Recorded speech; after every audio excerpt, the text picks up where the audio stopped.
वक्फ कानून के नाम पर मुस्लिमों को भड़काने वाले विपक्षी दलों के नेताओं के मुंह मुर्शिदाबाद हिंसा के बाद सिल गए हैं। हिंदुओं पर हमला हुआ तो क्या राहुल गांधी, क्या प्रियंका गांधी, क्या अखिलेश यादव, क्या तेजस्वी यादव, क्या चंद्रशेखर रावण, क्या अरविंद केजरीवाल, सभी के मुंह सिल गए हैं। हिंदुओं के खिलाफ नफरत फैलाने वाले इन नेताओं के ट्वीट मुर्शिदाबाद हिंसा को लेकर नहीं आ रहे हैं, क्योंकि ये हिंसा इनकी दोस्त ममता बनर्जी के राज में हो रहे हैं।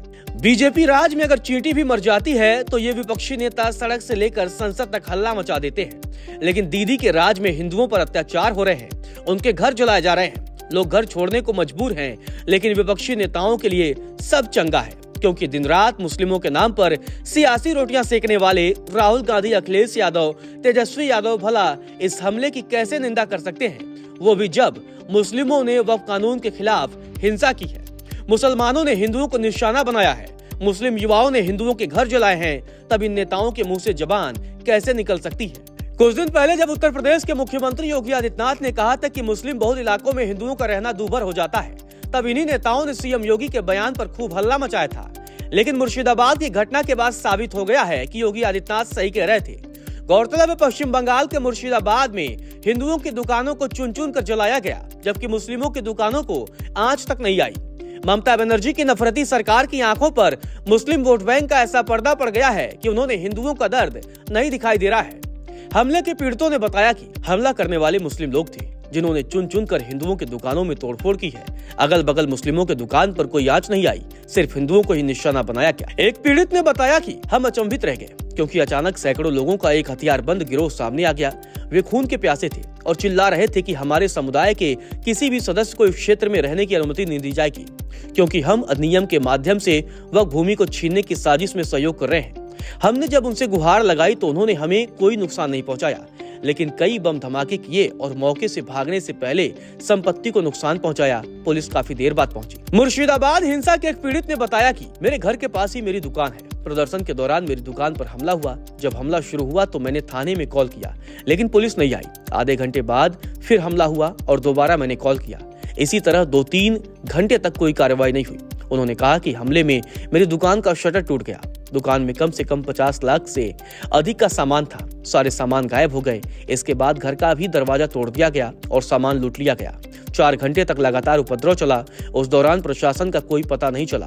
पीड़ित ने बताया कि हमला करने वाले मुस्लिम लोग थे, जिन्होंने चुन चुन कर हिंदुओं के दुकानों में तोड़फोड़ की है। अगल बगल मुस्लिमों की दुकान पर कोई आंच नहीं आई, सिर्फ हिंदुओं को ही निशाना बनाया गया। मुस्लिम हमलावर हिंदुओं पर हमले कर रहे थे तो ममता की पुलिस भी सो रही थी। 32 साल की पीड़िता पिंकी दास ने अपनी आपबीती सुनाई और कहा कि हमले शुरू होने के बाद हम पुलिस को फोन करते रहे, किसी ने जवाब नहीं दिया। मेरे पति और ससुर की हत्या करने के बाद भी शव 3 घंटे तक हमारे घर के पास पड़े रहे। उन्होंने हमारे घर पर 4 बार हमला किया। आखिरकार वे लकड़ी के दरवाजे को तोड़ने में कामयाब रहे। मुस्लिम हमलावरों ने दरिंदगी की हदें भी पार कर दी। लोगों के घरों में आग लगाने से जब उनका मन नहीं भरा तो पानी के टैंक में जहर मिला दिया, जिससे लोग मर जाए। आपको बता दें कि इस घटना के बाद से करीब 500 लोग घर छोड़ने को मजबूर हो गए हैं। पीड़ितों का कहना है कि वे लोग अपने घरों को छोड़कर आए हैं और नाव से नदी पार कर पहुंचे हैं।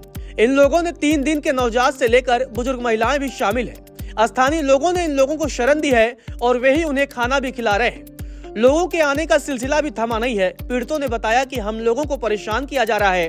खास तौर पर हम पर जो हमला कर रहे हैं उनकी उम्र बहुत कम है। 15 से 17 साल के लड़के हमला करने वाले लोगों में शामिल हैं। लेकिन हैरानी की बात यह है कि मुर्शिदाबाद के हिंदुओं का दर्द विपक्षी नेताओं को नहीं दिख रहा है, खासकर राहुल गांधी को, क्योंकि वे लोकसभा में विपक्ष के नेता हैं, लेकिन उनके मुंह सिले हुए हैं।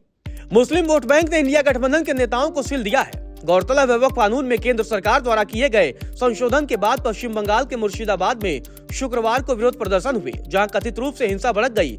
देखते ही देखते पूरे इलाके में दंगा फैल गया, जिसमें हमलावरों ने न सिर्फ लोगों को बल्कि पूरे गाँव में संपत्तियों में तोड़फोड़ की और जमकर आगजनी मचाई, जमकर तांडव मचाया। लेकिन अब भी विपक्ष खामोश है। कोई ट्वीट नहीं आ रहा है, कोई पोस्ट नहीं आ रहा है, कोई बयान सामने नहीं आ रहा है। आखिर इनके बयान कब आएंगे, ट्वीट कब आएंगे और पोस्ट कब आएंगे, ये एक बड़ा सवाल है।